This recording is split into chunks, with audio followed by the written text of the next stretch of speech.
Bon lundi tout le monde, bienvenue sur Overtime, 32e épisode de la saison, avant-dernier. Évidemment, on attend toujours le dénouement de cette grande finale qui va se rendre jusqu'à 7 matchs. On va en parler tout au long de l'émission avec Jean-Philippe Presselwenger à ma gauche. Salut Jean-Philippe. Salut Joe. Et avec Régis Serf qu'on retrouve chez lui. Salut Régis. Salut Joe, salut à tous. Avant d'entrer dans le vif du sujet, je vous rappelle évidemment qu'on vous lit sur le chat. Posez-nous vos différentes questions ou commentaires. On aime toujours vous lire. Également, pour ceux qui ne peuvent pas passer l'heure du dîner en entier avec nous, l'épisode sera en rediffusion sur MySports 1 dès 20h ce soir. Et sinon, il sera disponible sur toutes nos plateformes numériques d'écoute audio, également sur notre application au cours de l'après-midi. Sans plus tarder, on va évidemment commencer en parlant de la dernière semaine et des derniers actes dans cette finale de National League. Eh bien, messieurs, du spectacle, on en a dans cette finale et on va en avoir jusqu'à demain. On va se rendre pour une 3e saison consécutive jusqu'au bout, jusqu'au 7e match. Comme fan de hockey, c'est ce qu'on veut. Et je dirais aussi, comme média, c'est ce qu'on aime. Ah, c'est incroyable. C'est fantastique ce qui se passe. Et puis encore, il y a peut-être encore un step supplémentaire parce qu'on a de nouveau des romans en finale et qui ont de nouveau une chance d'aller au bout. Et puis simplement, l'ambiance à la Vaudoise Arena, que ce soit au match 4 ou au match 6, c'était juste de la folie, quoi. Les belles années de Malais, là, les promotions et tout, on est pile là-dedans, avec encore la possibilité d'aller chercher le titre de National League au bout. Régis était aussi là au match 6 pour travailler. C'était très, très fort. Hein. Il y avait vraiment du bruit. Là. Oui, c'est vrai que ça monte progressivement. J'ai l'impression que cette série où on se rend coup pour coup, elle va aussi en termes d'ambiance monter.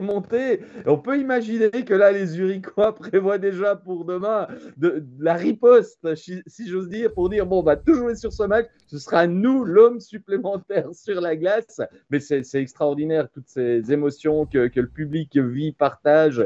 Et puis en même temps, il y a une espèce de... C'était tellement inattendu, on est là où on ne pensait pas vraiment être il y a quelques mois. Il y a une joie où on profite de ces moments, j'ai l'impression, dans cette patinoire à Lausanne, donc c'est fantastique. Et Régis, je reviens quand même sur le dernier acte. Tu as eu à la deuxième pause à l'interview le président du Lausanne Hockey Club, Patrick Depreux, et il te le disait, c'est une saison qui réussit de toute façon pour le Lausanne Hockey Club, peu importe le résultat de demain, mais c'est peut-être justement tout bénef niveau pour les prochaines saisons, parce que mine de rien, c'est beaucoup de visibilité pour le club. L'ambiance à la patinoire, comme tu l'as dit Jean-Philippe, elle est électrisante.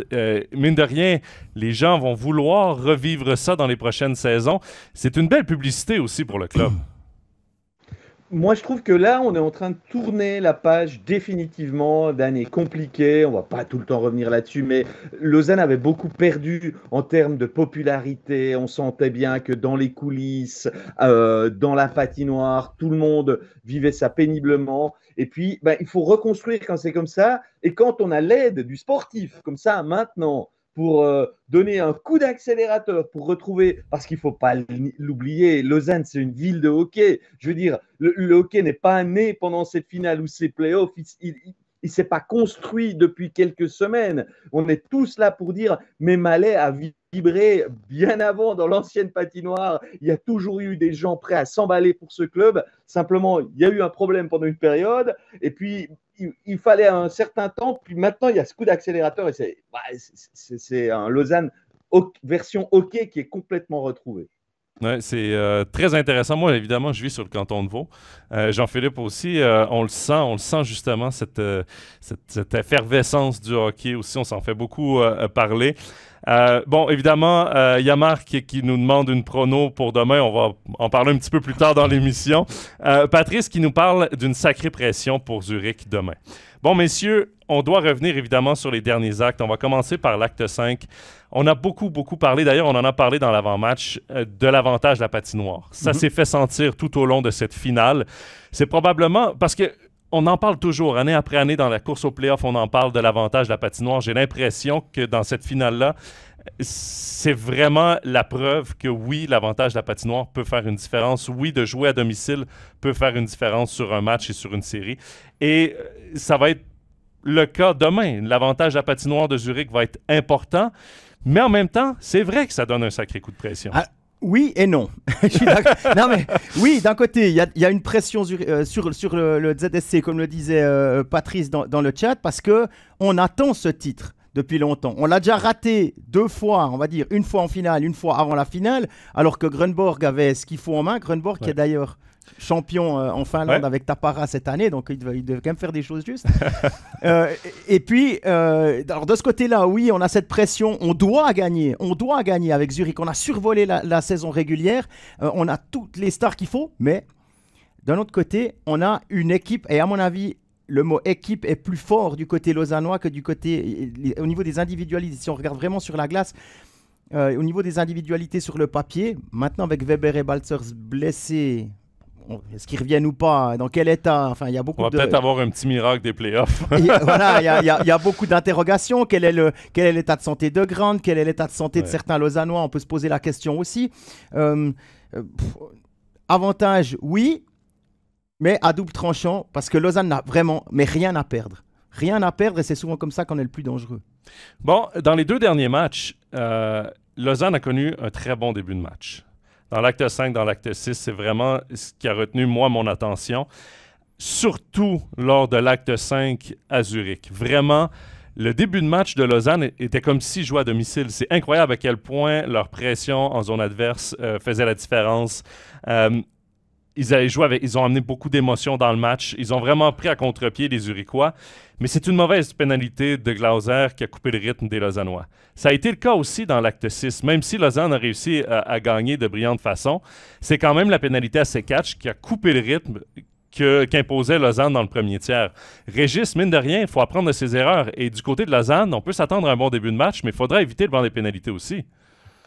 Moi, je trouve que depuis le début de la série, j'ai en tête peut-être pas tous les débuts de match, mais les Lausannois ont une faculté de rentrer dans ces rencontres vraiment parfaitement ou presque parfaitement, quoi. Il y a eu un match à Lausanne où il y a eu un but concédé qui aurait pu tout déstabiliser, ça n'a pas été le cas, mais sinon je trouve qu'il y a des débuts de match, en tout cas sur ces derniers affrontements, qui sont assez impressionnants, cette faculté. Peut-être que c'est dû au fait que les Lausannois ont moins de pression. Et je pense que ça peut avoir son importance de ne pas entamer le match avec ce stress, mais quelque chose de positif. Ils transforment cette pression qu'il y a quand même, parce qu'on n'est pas en finale en se disant « Bon, on n'en a rien à battre, si on perd, c'est pas grave, on a fait une bonne saison. » Non, mais assurément, elle n'est pas la même à Lausanne qu'à Zurich. Et je pense que ça peut aider maintenant pour bien entamer. Et si les Lausannois continue de faire ces bons débuts de match. Évidemment que les pénalités, ça aura son rôle à jouer, mais continuer et en marquer peut-être 2,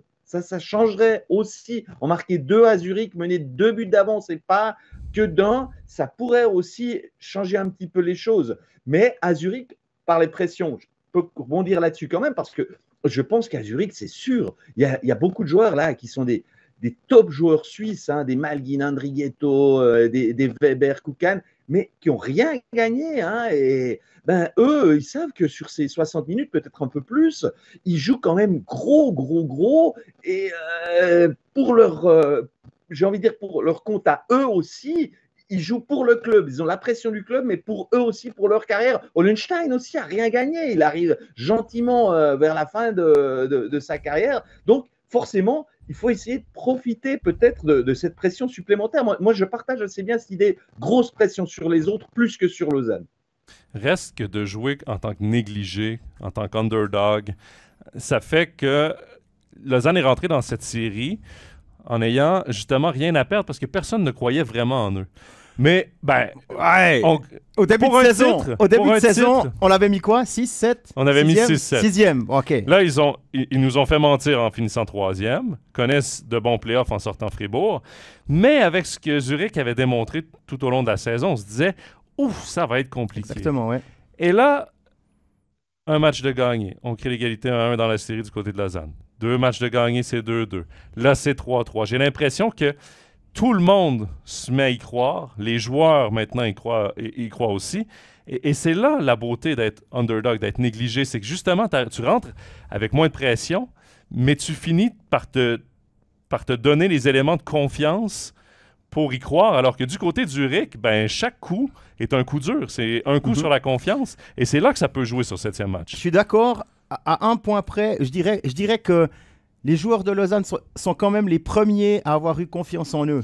J'espère. Je pense. Et ça fait plus longtemps que le début des playoffs. Je pense que dès le moment où ils ont vu que le top 4 était là, après, tout s'ouvre et je fais confiance au staff pour avoir mis les choses en place comme il faut. Parce que là, maintenant, il y a aussi le retour d'Almond qui a amené beaucoup au niveau des engagements, au niveau de positionnement défensif devant pour essayer de nettoyer devant la cage. Une 4e ligne qui a été véritablement intégrée, même dans des moments chauds. On ne déroge pas. On a décidé de faire tourner. On a décidé de vous mettre contre cette ligne. Ça a très peu changé. Hein, il a très peu coupé son banc, Ward. Et puis, il y a des joueurs qu'on attendait, comme Suomela, qui est un peu en dedans, là, qui a marqué un but important dans le match 6.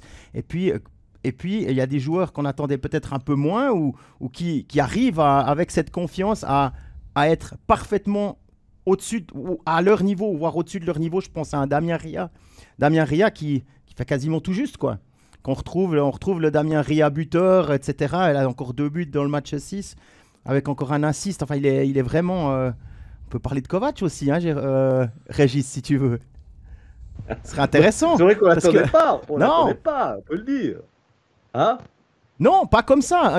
Avec ce qu'il a, mais honnêtement, c'est normal qu'on l'attende pas comme ça avec ce qu'il a montré durant la saison régulière. Oui, il a été blessé, mais quand il a eu sa chance, il n'a jamais véritablement réussi à la saisir. On l'a mis une fois en première ligne, une fois avec Fuchs et Ria, une fois on a mis Sekac en haut. On avait des duos. Rochette Suomela, ça semblait fonctionner. Fuchs Ria, ça fonctionnait. La ligne qui a plus changé depuis que ça fonctionnait, c'était celle de Raffel, Jäger et Boson. Et puis il y avait ces 2 ailiers là, du premier, du deuxième bloc qu'on cherchait. Parfois, Salomaki était la personne qu'il fallait parce qu'il fallait un volume de jeu intense avec un back-checking un peu plus important que ce que peut amener Kovac défensivement. Et puis sinon, ma foi, là, Kovac, il a gagné ses galons et je pense que si on se projette un tout petit peu sur le match de demain, on devrait logiquement le revoir aux côtés de Jason Fuchs et de Damien Ria. Surtout que Salomaki, lors du match 5, n'a pas cassé grand-chose. Ça faisait 3 matchs qu'il ne jouait pas. D'ailleurs, ça a amené un changement de trio. On a ramené Sekac avec Ria et Fuchs pendant le match. Donc, l'expérience n'a pas été concluante de Salomaki. Et Kovac, honnêtement, a tout fait pour justifier sa place, Régis. Ah oui, ce serait très étonnant si Kovac n'est pas là parce que vraiment, il a été. J'ai trouvé que sur cette fin de série, il a clairement pris le pas sur un Salomaki qui, en plus, s'est montré pas dans le rythme dans son dernier match quand il a joué à Zurich.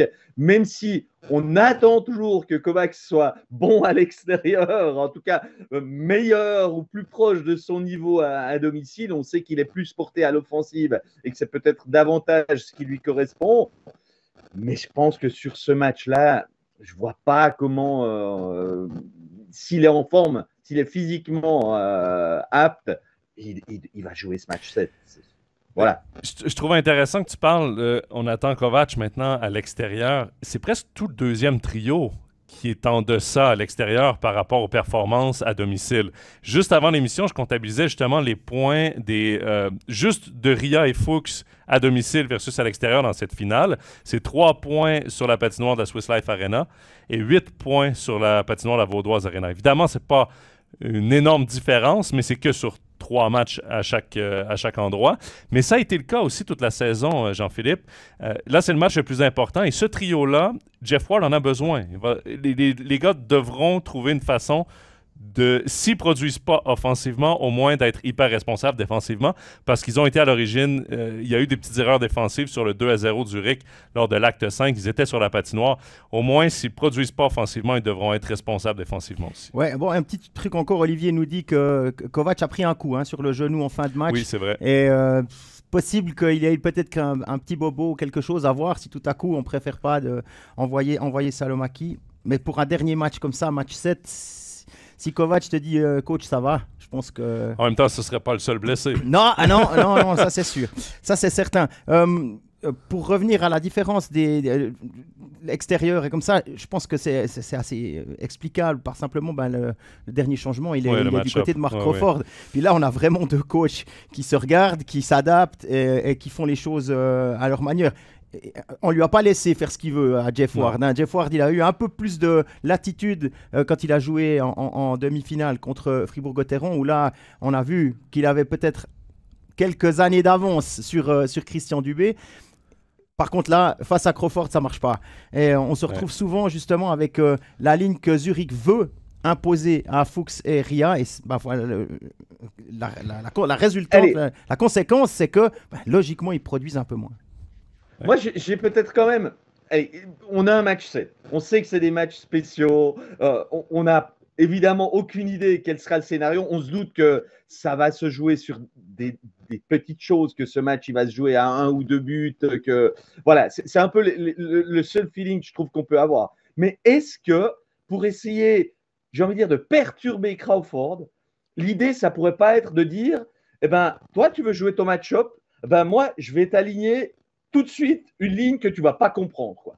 On va prendre un gars qui est ailier dans le 3e bloc, qui vient dans le 2e, qui est un ailier du 1er, et du coup, comment ça va réagir derrière? Est-ce que cette idée-là, elle pourrait pas être tentante, sachant qu'il y a quand même déjà 3 expériences de fois où ça n'a pas fonctionné pour les Lausannois à Zurich? Hein, on rappelle quand même que chaque fois, ça s'est mal passé, surtout dans le 2e tiers où ils sont un peu. Est-ce que pourquoi pas tenter quelque chose comme ça?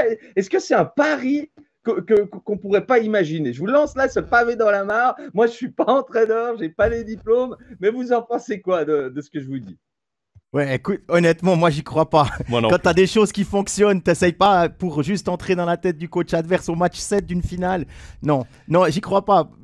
Après, on a vu au match, c'était quoi le match 3 Crawford, au début de match, a mis Malguin à l'engagement.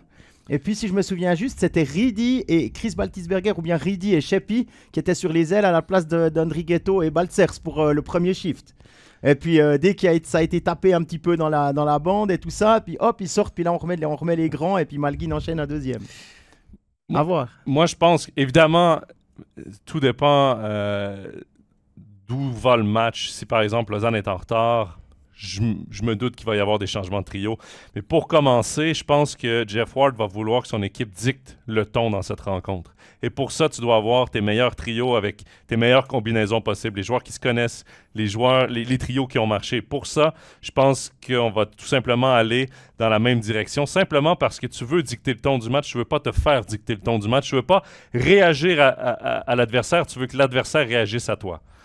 C'est un peu la mentalité, je pense. S'il arrive en disant on change tout pour essayer de mélanger Zurich, au lieu d'essayer de dire aux gars, et je crois en vous, on va jusqu'au bout ensemble, je pense que ça envoie peut-être un mauvais message en début de match à ses joueurs. Par contre, si Lausanne tire de l'arrière par 1, par 2 buts, peut-être que là, on va voir des petits changements de trio, justement. On sait qu'il aime bien ramener ses catchs parfois avec Fuchs et Ria, justement pour amener le côté physique.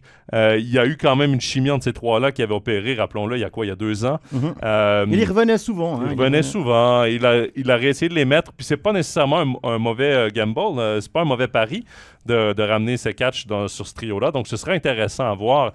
Je prends quand même une question dans le chat. Parce qu'évidemment, on va reparler quand même des actes 5 et 6. Et dans l'acte 6, il y a eu Shimon Roubetz qui a été sorti du match après le 5-0. Et Anthony nous demande, est-ce que de l'avoir sorti du match pourrait lui jouer sur le moral? Ah, moi, je pense pas, non. Non, je pense pas. Roubetz a assez d'expérience pour digérer ça. Il était peut-être même content que ça s'arrête parce que sur les buts, est-ce qu'il y en a beaucoup qui sont à sa responsabilité, je sais pas, mais Fuchs, quand il est seul face à lui, il avance tout ce qu'il peut, il essaie de prendre la place. Ma foi, il est à bout portant quasiment. Tu peux pas faire grand-chose. La passe qui vient devant lui sur le 2e but de Ria, la passe de Kovac, elle est incroyable. Je crois même qu'elle est même encore en l'air quand elle passe devant. C'est difficile s'avancer pour la couper parce que si quelqu'un la dévie avant, ben, tu n'es plus dans ton but. Enfin, je sais pas, moi je pense pas que ça va le bouger tant que ça. Alors, moi, je dirais même qu'il a beaucoup joué quand même depuis le début de la saison, hein, Roubetz. Et puis, si on peut lui offrir un tout petit peu de répit, comme là, 20-25 minutes, moi, je dirais même que si il avait voulu jouer le dernier tiers, eh ben, il ne se serait pas opposé. Peut-être qu'ils lui ont posé la question, tu veux jouer la dernière période? Je veux dire, il a quand même, j'ai envie de dire, tous les droits, toutes les cartes en main dans ce club. Il a de compte à rendre à aucun gardien en quelque sorte. Donc, je pense qu'il a été préservé. Il a pu économiser un peu peut-être d'influx, d'énergie pour le match de mardi. Et moi, je vois plutôt ça comme une décision logique de l'avoir retiré à 4-0 pour lui donner un peu de répit. Ouais, t'as raison, c'est juste. Le 5e, c'était pas lui au but, c'était Oui, c'est vrai, Tsumbul. c'est vrai. Bon, nous, on avait eu cette discussion un peu sur l'expérience de Roubets dans le studio avant l'acte 5 parce qu'on avait eu les commentaires de Beat Kindler, l'ancien gardien du LHC, qui avait analysé les deux gardiens. Et il avait donné un léger avantage à Roubets par son expérience. Et je me souviens très bien qu'en studio, j'avais posé la question à notre collègue Stéphane Rochette. Je lui avais demandé, est-ce que l'expérience peut se traduire par la façon qu'il va rebondir dans le match suivant? Et c'est lui qui a muselé les Lausannois sur les 10 premières minutes de jeu et il a signé le jeu blanc. Et Stéphane m'avait répondu, oui, c'est exactement dans ce genre de cas qu'on voit l'expérience d'un joueur, de la façon qu'il rebondit d'une contre-performance. Parce qu'il avait encaissé la défaite de 5-2 là, lors de l'acte 4. Et dans les faits, c'est une mauvaise prestation de Roubets dans ses standards. C'est pas nécessairement qu'il a été mauvais sur les deux matchs, mais dans ses standards à lui, il a été en deçà de ce à quoi il nous a habitués. Donc, moi, je pense qu'on peut s'attendre à un très bon match de hockey entre deux très bons gardiens lors du 7e match. Ça a été les deux meilleurs gardiens de la saison régulière. Ça a été les deux meilleurs gardiens des playoffs. Évidemment, Hughes a été blessé une bonne partie de la saison régulière, mais ses statistiques ont été incroyables et on ne peut demander mieux pour un 7e match. Messieurs, on va aller quand même dans l'actualité du match 5 parce qu'il y a eu une amende à Andrea Glauser pour embellishment, pour avoir joué la comédie là, sur le coup de canne qu'il avait reçu. Rappelons que sur le jeu, il y avait une pénalité pour slashing, 2 minutes, et tout de suite après, on a senti que les arbitres voulaient faire jeu égal et punir Lausanne. Et sur la moindre petite mini-infraction qu'il y a eu pénalité. Je veux tout d'abord, messieurs, votre avis sur l'embellishment, sur le 2000 francs d'amende qu'il y a eu à Glauser. Et ensuite, sur cette espèce de loi non écrite des arbitres qu'il faut absolument compenser une pénalité dans ce genre de match-là. Moi, j'ai très peu compris. Il aurait dû, à la base, selon moi, sur le jeu, donner peut-être 2 minutes pour slashing et 2 minutes pour embellishment. On annule le tout. Il n'y a aucun avantage ni à un ni à l'autre. Là, j'ai pas trop aimé de la façon que ça a été fait niveau arbitrage. Messieurs, je veux votre avis quand même sur tout ça. Il y a une chose que je sais pas. Je veux dire, le coup de canne de Grant sur Glauser, il existe, c'est sûr.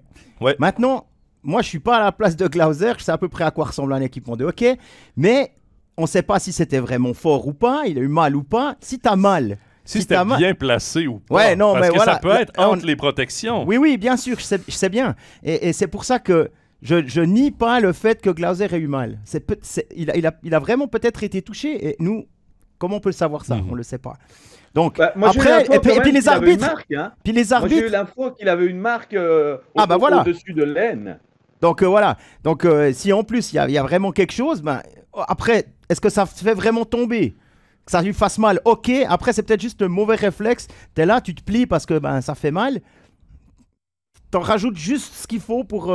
Puis là, il y a le moment où il tourne la tête pour voir l'arbitre, il voit la main en l'air. Voilà. Alors.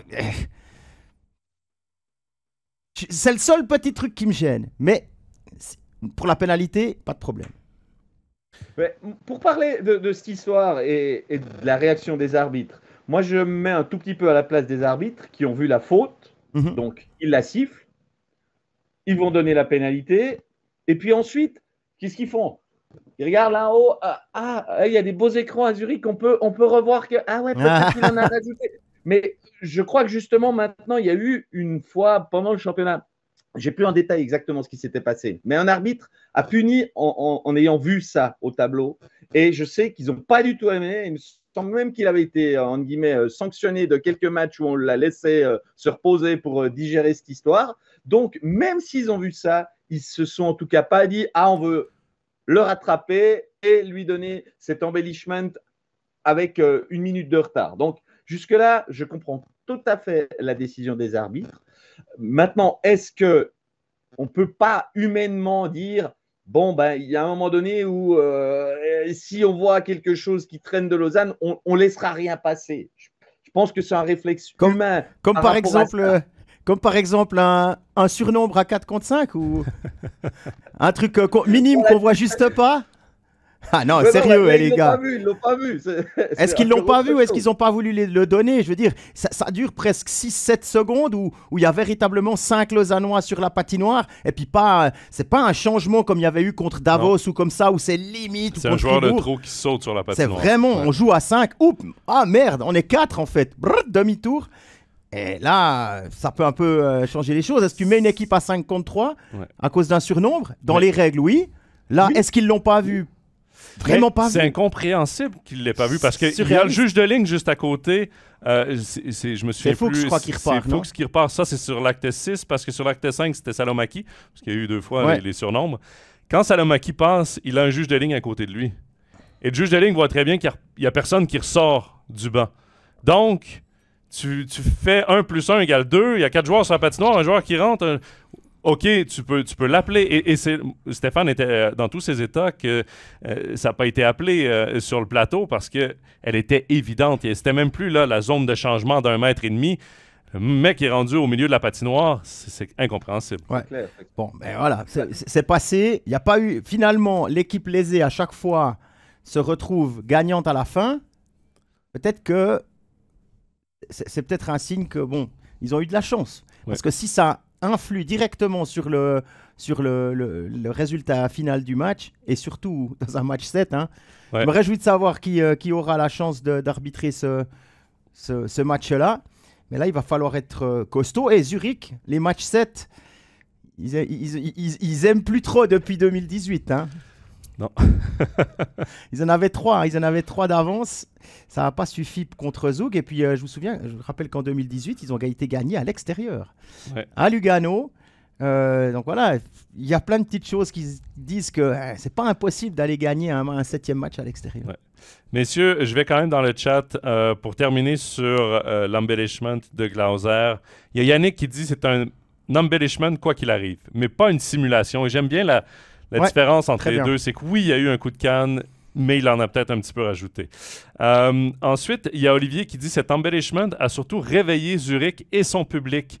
Pour moi, le grain de sable est là, ça fait tourner le match malheureusement. Et c'est vrai que dans chaque rencontre, il y a toujours un élément clé qui fait tourner le match. Et selon Olivier, ce serait cet embellishment.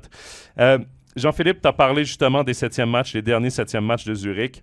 Si on prend l'expérience à court terme de Lausanne, il y a eu un 7e match en première ronde contre Davos, un 7e match remporté par les Lausannois. Est-ce que cette expérience de ce groupe-là peut être un avantage dans ce 7e match-là? Je pense que oui, bien sûr, mais je pense que c'est minime ce qu'ils ont vécu contre Davos. Ils le jouent à la maison. Ouais. Donc ça on en a parlé tout à l'heure au niveau de la pression. Là, je pense pas que la pression de jouer un 7e match de quart de finale contre Davos à domicile à Lausanne est la même que de jouer pour le championnat, pour Zurich, dans leur Swiss Life Arena. Et puis, ils l'ont très bien maîtrisé. Il n'y a pas eu photo, quoi. Je pense qu'ils sont capables de sortir la même chose. On a vraiment l'impression qu'ils sont dans leur bulle. C'est un petit peu nous contre le reste du monde. On a entendu Genadzi parler des médias en disant « Ouais, vous nous avez vu 9e. » Alors, ça ne nous concerne peut-être pas nous, mais vous nous avez vu 9e. Vous n'avez pas cru en nous.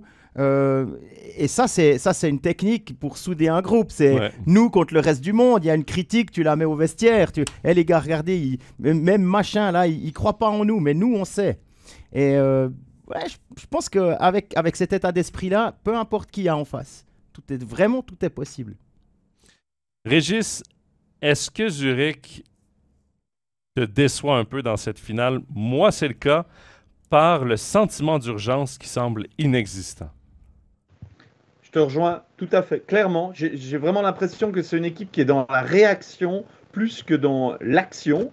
Et quand elle réagit, c'est quand elle est malmenée. Je peux imaginer que la réaction qu'il y a eu, parce qu'il y a eu réaction quand même, il faut le dire, samedi, le dernier tiers-temps, on a vu le Zurich qu'on sait qui est capable de malmener les Lausannois. Je pense que Crawford les a bien brassés après 2 tiers. Et j'aurais bien aimé avoir son sentiment après le match. Malheureusement, il a décliné ma demande d'interview. Je peux le dire maintenant. Ça va léser quand même personne, mais je le dis.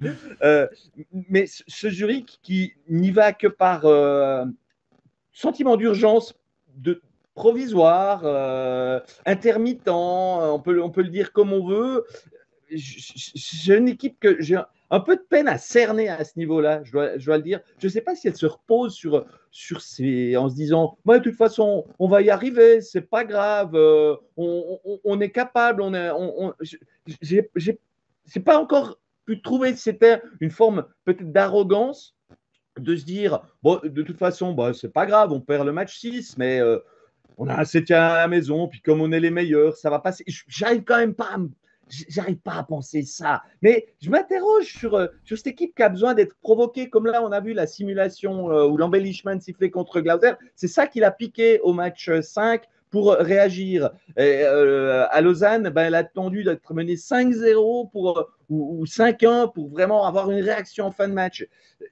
Il y a des choses qui m'échappent un petit peu, alors que je trouve que les Lausannois sont beaucoup plus linéaires dans ce qu'ils proposent, comme si dans leur tête, on a un plan de match, on connaît nos forces, on sait comment on peut y arriver et on va tâcher de tenir ce niveau. Puis ma foi, de temps en temps, il y aura des baisses parce que de temps en temps, ça flanche un peu, c'est parfois physique, c'est parfois peut-être aussi la fatigue du moment qui peut arriver, je ne sais pas. Mais je trouve les Lausannois beaucoup plus constants. Tu parles de constance, c'est constant depuis le début des playoffs, pas seulement dans cette série. Et d'ailleurs, il y a Yannick qui dit « Vous ne trouvez pas que tous les clubs qui ont joué contre Lausanne en playoffs ont déçu? Et si le système lausannois y était pour quelque chose? » Je suis parfaitement d'accord. C'est une équipe qui joue physique, qui n'est pas agréable à affronter, qui joue très hermétique. Ils laissent très peu de temps et d'espace à leurs adversaires. Et c'est là où, quand des joueurs de grand talent ont du temps et de l'espace, souvent, tu vas les remarquer parce que ça finit au fond. Mais quand tu leur enlèves ce temps et cet espace, ils deviennent frustrés. Et j'ai l'impression que c'est ce qu'on voit en ce moment des Malgin, d'Andrighetto. Bon, évidemment, la Baltzers est blessé, mais ces joueurs-là ont pas la liberté qu'ils ont normalement en saison régulière, qu'ils ont eu lors des premières rondes, pour s'exprimer offensivement. Oui, alors, je suis d'accord, 100%. L'échec avant de Lausanne là, a vraiment gêné Fribourg en demi-finale, ça c'est sûr. Contre Davos, pareil. Et puis là, ils l'ont adapté, ils continuent de le faire, mais il y a la qualité derrière avec Kukan, avec des Marty qui ont l'habitude de se sortir de ces situations-là aussi avec la NHL pour Kukan, les tournois internationaux, où le rythme est aussi plus élevé quand ça compte. Donc là, il y a cette expérience-là. Et on ne peut pas... Je pense que Lausanne est montée en puissance. Non seulement on a parlé de l'état d'esprit du groupe et tout ça tout à l'heure, mais il y a aussi au niveau de l'exécution, dans les sorties de zone, dans les entrées de zone, il y a eu, notamment surtout dans les matchs à la maison, c'était un poil moins bien du côté de la Swiss Life. Sinon, je pense qu'ils auraient déjà la coupe chez eux. Et cette exécution-là n'était pas toujours au rendez-vous entre, on va dire, novembre et janvier. Mm-hmm. En même temps, ça montre bien que ce qu'on veut, c'est cette période-là. C'est maintenant que ça doit fonctionner. Et là, le timing est parfait. Et on doit reconnaître aussi qu'il y a eu un step qui a été fait, pas seulement dans l'intensité, mais on a conservé la qualité dans l'exécution. Moi, ce que je vois, c'est un gars comme Heldner qui, 3-4 fois par match, perdait des pucks en saison régulière. Et là, tu le vois, c'est propre, il intervient... Même si c'est des trucs simples, passe défenseur-défenseur, on repart dans l'autre sens, ça fonctionne, c'est fait bien, c'est fait vite, dans le bon timing, précis, et ça suffit pour contrer Zurich. Juste encore un truc, j'ai trouvé que l'absence de Baltzers n'a pas du tout été compensée par Baltisberger, notamment en termes de vitesse. Alors lui, c'est plutôt le gars qui va aller devant le but, qui va aller se bagarrer et tout ça. Il a joué avec Andrighetto et Malgin par le passé, mais... Si vous regardez le match 6, le nombre de fois où Lausanne s'est créé un surnombre sur le rush, lorsque cette première ligne de Star est sur la glace, c'est arrivé 3 ou 4 fois pour 2 buts. Donc, il faudra voir comment ils arrivent à gérer ça mardi. Mais c'est peut-être là, Régis parlait peut-être de est-ce que Ward irait avec un coup de poker de changer des trios pour surprendre un peu Mark Crawford. C'est peut-être finalement Mark Crawford qui va changer des trios justement pour aider ces Malgin et Andrighetto, quitte à mettre tous les œufs dans le même panier. Bon, en tout cas, il a déjà réagi à Lausanne, hein. Il a changé, il a mis Hollenstein, donc il s'est un petit peu ajusté. Donc on peut imaginer que si Baltzers n'est pas là, il repart plutôt avec ce qu'il avait dans le dernier tiers à Lausanne, par exemple. Je ne suis pas dans la tête ni dans les papiers, mais c'est clair que cette absence de Baltzers, elle est dommageable, peut-être plus qu'on l'imaginait, parce que c'est un joueur qui est pas, c'est peut-être pas le plus flashy du championnat, hein. Il a mis moins de gros buts qu'un Grant depuis le début des playoffs, mais on se rend compte que c'est quand même une des pierres angulaires de l'équipe, en tout cas du premier bloc, clairement. Donc, ouais, je pense que s'il n'est pas là, ça donne un argument supplémentaire aux Lausannois d'y croire demain. Et Grant et Freuden, je les trouve quelconques depuis 3 matchs. Ils auraient pu, ils ont des occasions, mais elles vont pas au fond. Et Grant, par rapport aux 2 premiers matchs, alors, encore une fois, est-ce qu'il n'a pas une blessure quelque part qui réduit considérablement son rayon d'action et son impact sur le match? C'est possible. Mais en tout cas, la différence, elle est énorme, quoi. Ouais. Bon, Freuden, il fait pas de bons playoffs, hein. On l'a quasiment pas vu depuis le début des playoffs. Les rares occasions, elles ne rentrent pas. Donc lui, il est décevant, j'ai envie de dire, depuis 1 mois et demi.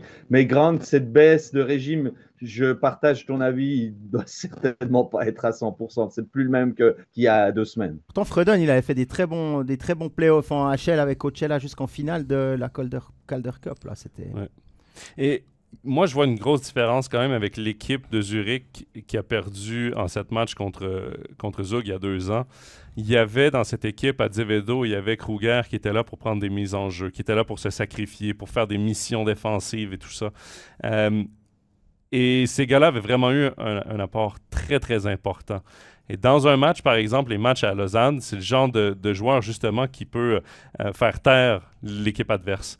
Et ça, je trouve que ça manque un petit peu du côté de Zurich cette année. On est meilleur offensivement qu'on l'était peut-être il y a 2 ans. Mais je trouve que, justement, est-ce que des Froden, est-ce que des gars comme ça, des Lamico, pourraient jouer ce rôle-là? Pas nécessairement. Alors, peut-être Lamico. Peut-être. Froden pas, parce que c'est Ouais. vraiment un unidimensionnel offensif pour ma part. Mais Lamico, il a montré qu'il pouvait jouer au centre d'un 2e ou d'un 3e trio avec ce côté défensif. Et puis, pas les mêmes engagements que Kruger. Ça, il était Non, quand non, même... ça, Mais Grant, il était quand même engagé pour un rôle plutôt défensif, hein. Il n'avait pas été engagé pour marquer des hat-tricks, hein. Je l'ai vu, je l'ai entendu de la part des Zurichois. Il a surpris offensivement. Donc, je pense que c'est quelqu'un, si on lui assigne des tâches plus défensives, ce n'est pas un problème pour lui. En tout cas, il en est capable. Parce que reste qu'en NHL, il jouait justement sur un trio 3e, 4e et il faisait partie des missions défensives de ses équipes. Donc oui, il est capable de jouer ce rôle-là aussi. Mais depuis le début des playoffs, on voit vraiment un Derek Grant offensivement fait une gâchette qu'on voit moins en finale, d'ailleurs. Messieurs, je reviens à la toute première question qu'on a reçue, notre pronostic. Et je veux surtout savoir, messieurs, est-ce que vous croyez que Lausanne peut aller finalement chercher ce fameux match à la Swiss Life Arena, ou si l'avantage de la patinoire va rester jusqu'au bout? Moi, je pense qu'il manquera du monde mercredi matin dans les bureaux à Lausanne. Moi. Non, je pense qu'ils ont tout ce qu'il faut pour aller le chercher. Ils ont été proches à 2 reprises. Même au-delà du 5-2, les autres, même le 3-0, là, il y avait la place, il y avait quelque chose à faire, marquer un but sur ce début de match, ça aurait pu arriver. Le match 3 aussi, match 3, ils sont aussi arrivés très très fort. Je pense qu'il y a de quoi faire. Après, voilà, je veux dire, match 7, si on a une boule de cristal, je pense qu'on mettait notre 2e pilier sur un truc, puis on se verrait plus, quoi. Mais sinon, non, je pense qu'ils ont toutes leurs chances, on va dire, puis s'il faut se lancer pour un je veux dire 4-2 dans la cage vide. Voilà. Je donne pas le nom parce que je veux le garder pour moi. Régis? Je suis un tellement mauvais pronostiqueur, messieurs, que je suis capable de défendre les 2 positions. Et là, comme Jean-Philippe a pris le parti de penser que Lausanne gagnera, je vais prendre... Je ferai un très bon politicien qui retourne sa veste, en l'occurrence. Donc, je vais vous dire que Zurich, ils vont respecter la tradition quand même des 7e matchs qui vont plutôt à l'équipe qui joue à domicile. Genève l'a encore prouvé. il y a une année de cela, face à Bienne. Donc, je vais dire que Zurich va de nouveau, à un moment donné ou à un autre, trouver moyen de passer l'épaule. Voilà, mais je vous dis, j'ai aucune conviction ni de certitude. Ah, c'est difficile d'avoir des certitudes, surtout avec cette finale. Il y a Patrice, lui, qui aimerait que le spectacle se prolonge, hein, faire durer le plaisir. Il dit une première prolongation dans cette finale? Ça pourrait durer long. Et c'est vrai que les deux équipes ne se sont pas rendues en finale, même si les matchs ont été en prolongation plutôt, même si les matchs ont été très serrés. Messieurs, moi, je pense que Lausanne, chaque match qu'ils ont joué à Zurich, j'ai senti qu'ils ont appris des choses. Les petits creux ont été moins longs, même si, oui, la défaite dans l'acte 3 était de 4-2, la défaite dans l'acte 5 était de 3-0. Je pense quand même que dans l'ensemble du match, Lausanne a mieux joué de fois en fois qu'ils étaient à la Swiss Life Arena. Moi, j'ai l'impression que tout est en place pour Lausanne. S'ils jouent leur jeu à eux, je pense qu'ils peuvent vraiment aller chercher ce 7e match-là. Mais, messieurs... tant mieux pour ceux qui vont miser correctement, mais moi, je ne mettrai pas d'argent sur cette finale. Je vous le dis tout de suite. Bon, messieurs, on a passé 45 minutes, là, tout près de 45 minutes sur la finale. On va quand même parler un petit peu d'actualité, parce qu'il y a un petit peu d'actualité quand même à retenir en National League et ailleurs. On en parle tout de suite. Avec le HC Bienne qui retient l'attention, il y a de fortes rumeurs du côté de nos collègues de chez Blick Alémanique qui ont sorti un nom pour un éventuel entraîneur et on se tournerait du côté d'un entraîneur qui a coaché du côté de la SHL. Oui, il s'agirait de Martin Philander, 42 ans, qui a coaché d'abord en deuxième division. C'est un ancien joueur, mais un ancien joueur de deuxième division, qui a fait 5-6 saisons comme défenseur là-bas, en Allsvenskan. Et puis, il a ensuite passé les échelons. Coach principal en deuxième division, assistant à Malmö durant 4 saisons. Puis ensuite, il a pris la direction de l'équipe de Oskarshamn de 2020 à cette saison. Oskarshamn qui a été relégué cette saison. Il a coaché un joueur comme Suomela la saison dernière. C'est un peu un jeune coach qui monte. Il a fait entre 7 et 11e les 3 premières saisons, sorti une fois en quart de finale par Rögle. Et puis sinon, cette saison, ils ont terminé Oskarshamn avec je crois 16 points, 13 ou 16, je ne sais plus maintenant, 16 points de retard sur l'avant-dernier. Et ils ont perdu le barrage 4-3, donc au 7e match. Et ils sont relégués. Je le connais pas. J'ai fait mes devoirs ce matin, ouais. comme beaucoup autour du Zéland, j'imagine. Donc voilà, à voir, quoi. Mais ça reste un profil nordique, jeune. J'ai pas eu le temps d'aller plus loin, d'appeler des contacts en Suède ou comme ça pour savoir si c'était quelqu'un qui avait autant d'entre-gens que pas Matikainen, mais que Tormanen, à voir. Jean-Philippe, moi, d'après ce que j'ai pu lire, c'est que justement, c'est à la fois un entraîneur qui veut du spectacle, donc qui aime le jeu offensif, et qui est un coach tu parlais d'entre-gens, on connaît un peu personnellement Tormanen pour l'avoir fréquenté, et je crois qu'il est plutôt de cette même veine à cultiver les contacts et les relations plutôt qu'à les négliger. Donc je crois que c'est plutôt quelqu'un qui rentrerait bien dans le moule zélandais, sachant aussi que Martin Steinegger n'aime pas trop les coachs nord-américains. Donc, on se doutait qu'il allait essayer d'attraper quelqu'un entre la Suède et la Finlande. Il coche vraiment beaucoup de cases. Il a été élu entraîneur de la saison 2022-23. Donc, il a quand même une belle carte de visite, même si c'était dans un club très, très modeste, parce que c'est aussi le club de Oskarshamn relégué qui a la plus petite capacité de patinoire, un peu plus de 3000 places. Donc, il n'y a vraiment pas une grande ressource de développement. On est très loin des Frölunda, des Växjö avec cette équipe. Donc, il va trouver un autre environnement si c'est confirmé du côté de Bienne, ce dont je ne doute quasiment pas. Je pense que c'est plus qu'une question de détails pour que ce soit annoncé. Moi, je suis assez fan. Je n'ai pas toujours été un adepte des coachs nordiques qui ont une vision trop défensive du hockey sur glace, mais je crois que là, on serait plutôt gâté de pouvoir voir un HC Bienne comme ça. Bon, il y a Anthony dans le chat qui dit semble avoir un profil différent de Matikainen. Messieurs, quand on vous écoute, effectivement, un profil très différent. Dernière question là-dessus, Jean-Philippe. Reste que, justement, l'expérience Matikainen a été complètement ratée.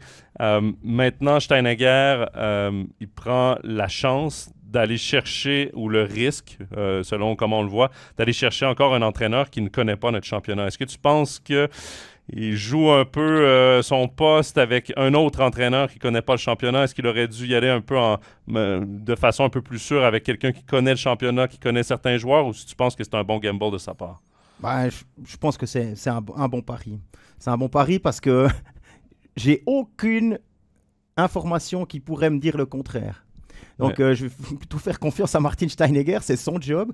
Le fait de ne pas connaître le championnat, je pense que pour un joueur étranger qui vient typiquement d'Amérique du Nord, où les patinoires sont plus petites, où le rythme est différent, où tu as moins de place, où tu te fais frapper, où ça va peut-être un petit peu moins vite que ce qu'on a ici, ce serait plus long. On a vu Wallmark, par exemple, avoir de la peine dans sa première saison à Zurich, dès l'arrivée de Crawford, changement de coach. Non, avec Crawford, il y a de la peine, et Grunborg, ça allait mieux. Ouais, c'est ça que je voulais dire. Et puis, par contre, je pense que pour un coach, c'est plus l'entre-gens, c'est plus la façon de gérer ton groupe qui va t'aider à t'habituer, parce que les assistants sont aussi là. Les assistants, je doute pas que eux seront bien au courant de ce qui se passe avec le championnat de Suisse. Les joueurs, non. Il y a eu du changement à Bienne, il y en aura beaucoup, mais ça reste des joueurs qui viennent d'autres clubs, des jeunes ou comme ça. Puis après, ben voilà, les étrangers, on verra bien ce que ça donne. Mais non, je pense pas que ce soit vraiment un problème. Ouais. J'ai plutôt tendance à faire confiance à Martin Steinegger sur ce coup-là. Ouais. Évidemment, on attend toujours la confirmation de cette rumeur là, qui a été communiquée, je vous le rappelle, par Blick Alémanique. Messieurs, on va quand même parler un petit peu championnat du monde parce qu'il approche le championnat du monde, l'équipe de Suisse d'ailleurs qui est en match de préparation. Le week-end dernier, c'était les Lettons et ça s'est plutôt bien passé, je pense, pour la Suisse. Ouais, 2 victoires. C'est Régis plutôt, là, notre grand spécialiste. Il n'a pas raté un mondial depuis longtemps. Hein. Mais moi, j'étais au match. Je vais juste parler de ça. Après, je te donne la parole, Régis. J'étais au match à Lausanne là, contre la Lettonie. Et j'étais étonné, ça frappait quand même beaucoup. Il y a eu Marc Marchand qui a été renvoyé au vestiaire. Il y a eu des pénalités dans tous les sens. Et l'équipe de Suisse était supérieure, assez clairement. Il y avait de l'autre côté, il y avait Daugavins, il y avait les 2 frères Bouckaert, il y avait les 2-3, mais Pounenovs au but, qui a rendu une copie compliquée. On a 2-3 bonnes indications, notamment sur l'état de forme de Tanner Richard, qui a fini sa saison il y a longtemps, qui a été papa, etc. Il était vraiment... je pense qu'il va être au top pour ce championnat du monde et être un des joueurs en vue. Ça, c'est une bonne nouvelle. Régis? Ouais, là, pour le coup, je crois que Jean-Philippe, tu es plus spécialiste que moi dans la mesure où tu étais au match vendredi et samedi, on avait un peu d'autres assignations que de regarder le match d'équipe de Suisse et je ne suis pas rentré chez moi pour me repasser le match amical Suisse-Lettonie qui s'est achevé sur un 4-0 pour l'équipe de Suisse, on le rappelle. Mais quand même, je regarde évidemment attentivement ce que fait l'équipe de Suisse. Je pense aussi qu'on se rapproche un peu de ce qu'il y aura au championnat du monde. Il n'y a pas encore la totalité, bien évidemment, il y aura encore des ajustements, mais gentiment, il y a des pièces du puzzle qui sont en train de s'assembler pour que cette équipe, elle monte son niveau pour faire partie au moins du top 8. On a pu en douter quand même. Hein. Franchement, après la défaite en Slovaquie, la double défaite et des prestations qui n'étaient pas extraordinaires, on a pu quand même se poser quelques questions sur ce que valait encore l'équipe de Suisse. Là, ça monte gentiment en puissance. On attendra bien sûr jeudi et samedi, dimanche avec des matchs contre la Suède, les Tchèques, les Finlandais. Là, on aura de nouveau une indication un peu plus précise sur ce qu'elle vaut. Il y aura aussi la présence d'Ischier, de Siegenthaler. Ça va donner encore un coup d'accélérateur en termes de compacité de l'équipe de Suisse, si j'ose dire. Et je pense qu'elle manque encore un petit peu de densité parce qu'il y a encore des joueurs, on se doute bien, qui ne seront pas au championnat du monde. Tu as parlé de Marc Marchand. Ben, je pense qu'il va sauter, quoi. Je serais tellement surpris que ce joueur-là soit à Prague dans une semaine. Je ne peux pas vraiment l'imaginer. Mais Patrick Fischer est en train d'un peu rassurer. Je pense aussi se rassurer parce que ça commençait à venir long cette saison avec des défaites. Et puis, si au final, il arrive à bâtir une équipe qui tient vraiment la route dans les semaines à venir, beaucoup de monde oubliera cette période compliquée. Si l'équipe de Suisse est déjà en quart, on dira qu'elle a accompli sa mission. Je pense qu'elle est sur le chemin de ce quart de finale. Mais évidemment, il va falloir encore confirmer et intégrer les derniers qui vont arriver. Oui, parce que les derniers, bon, il y en aura évidemment de la finale entre Zurich et Lausanne, à voir qui sera en forme, parce qu'on peut se douter que Glauser est sur le radar de l'équipe nationale, mais il faut se rappeler qu'il a été touché au genou contre Davos, au genou contre Fribourg. Il n'est certainement pas à 100%. Est-ce qu'il pourra participer au championnat du monde? C'est une question. On peut penser à Malguin, on peut penser à Andrighetto. Il y a des joueurs comme ça qui sont des évidences. Weber blessé, hein? Weber blessé, mais il y a des joueurs comme ça qu'on pense tout de suite qui sont des cibles potentielles à voir leur état de santé. Koukan en est un également. Il y a des joueurs aussi de la NHL. Il y a des équipes qui font face à l'élimination. 3 Suisses qui font face à l'élimination déjà avec les résultats de cette nuit. Kevin Fiala, Nino Niederreiter et Roman Josi. Pius Suter, lui, évidemment, avec les Canucks, qui est en avance 3-1 face aux Prédateurs de Josi. Est-ce qu'on peut s'attendre à voir du renfort de la NHL parmi ces 3 joueurs, que ce soit Josi, Fiala ou Niederreiter? Je pense que Josi, bof, j'y crois pas. C'est peut-être possible, mais j'y crois pas tellement. J'ai juste un sentiment personnel sur ce qui s'est passé dans les dernières convocations pour l'équipe de Suisse. Du côté de Niederreiter, c'est l'inverse. Si lui, il peut venir, le lendemain, il est dans l'avion, j'en suis persuadé. Et c'est lui qui sera le capitaine de cette équipe s'il est là. Et concernant Fiala, il y a un point d'interrogation qui avait été levé dans les dernières journées, là, où on apprenait qu'il allait être papa cet été. Je ne sais plus si c'est juin ou juillet. Et que potentiellement, il pourrait décliner. Même si moi, je voyais les Kings passer. Bon, je suis mal de ce côté-là. Mais je pense que si on peut en avoir un des 3 et que c'est Niederreiter, ce sera déjà très bien. Ouais. Voilà. Régis, quand même, l'équipe de Suisse qui va se passer d'Elian Bichsel, ils ont annoncé qu'il était sous le coup d'une pénalité là, jusqu'en 2026, puisqu'il a raté 2 championnats du monde juniors. Donc, l'équipe de Suisse... Ouais. Il a refusé d'aller à 2 championnats juniors. Oui. Un parce qu'il devait faire un camp de préparation, un camp des recrues avec les Stars de Dallas, en même temps que le camp de préparation de l'équipe de Suisse. Donc, il a préféré aller à Dallas. Il a raté le mondial junior. Et l'autre année, il a tout simplement décidé de ne pas y aller puisqu'il revenait en Europe avec la Suède après un début de saison à AHL. C'était l'hiver dernier. Est-ce que la Suisse peut vraiment se permettre de se passer de Lian Bichsel? Moi, c'est ma question. Je suis dans la même interrogation que toi. J'ai l'impression que Yann Bichsel, clairement, rentrerait dans le moule qu'on pourrait imaginer. Après, Bichsel, il a toujours, en tout cas, le sentiment qu'il a toujours privilégié sa carrière personnelle. Que, quelque part, il fait ce qu'il a l'impression qu'il est bon. Et il a sûrement des recommandations. Il ne prend pas des décisions tout seul. Il a sûrement des gens, un agent et des gens dans son entourage qui lui disent aussi quoi faire. Mais j'ai l'impression que, quelque part, si son développement, pour lui, ça passe par un camp plutôt que l'équipe de Suisse des M20, eh ben, tant pis, je fais comme ça. Donc, je pense qu'il est droit dans ses bottes. Il a pas dévié de ça. La fédération a une ligne qu'elle a affichée. Si tu refuses de camp, t'es banni pendant 2 ans. Elle maintient sa ligne aussi. On est avec 2 piliers qui se font face et qui ne veulent pas bouger de leur philosophie. Donc voilà. Maintenant, sur Bichsel, oui, il a sa place, mais c'est quand même pas Romagnosi non plus. C'est pas un joueur qui a autant d'impact. Il est physique, il peut aider. Il est en finale du championnat de Suède maintenant avec Rögle. Donc, preuve qu'il a un certain niveau. Il a même marqué un but décisif lors de l'acte 2. Donc, il a un niveau qui est très haut. Je pense que l'équipe de Suisse peut s'en passer, mais il y aurait sa place aussi. Voilà mon sentiment. Ça reste un défenseur de club de tête en SHL. L'an prochain, va jouer probablement AHL/NHL avec les Stars de Dallas.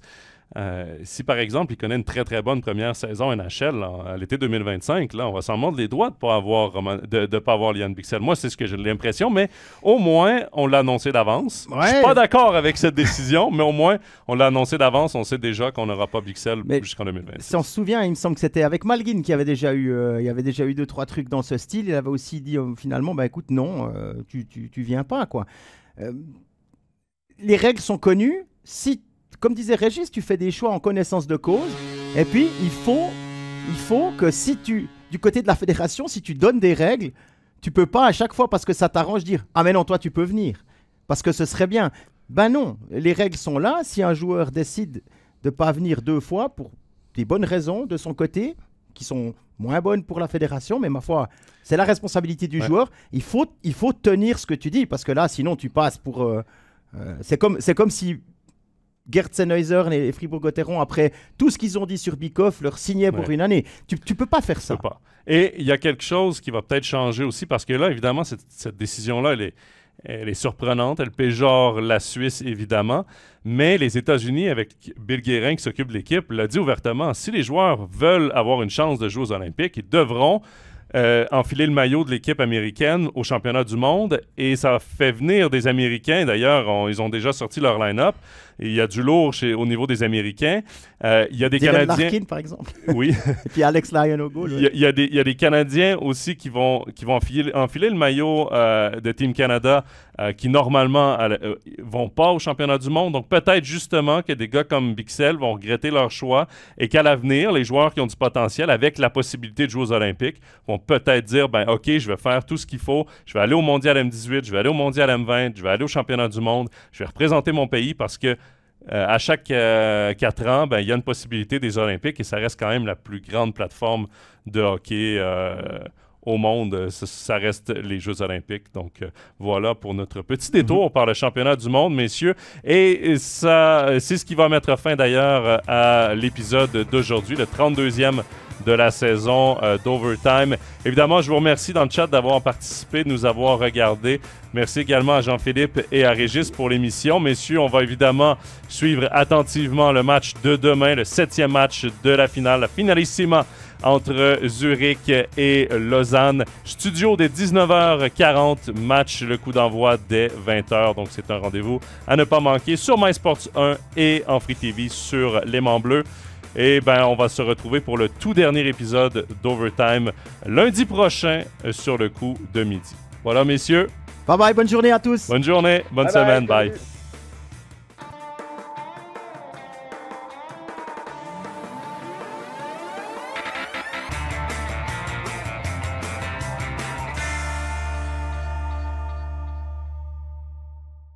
Tous les matchs de la National League, les ligues internationales et les meilleurs documentaires sur toutes les plateformes. Abonne-toi. MySports, c'est le hockey.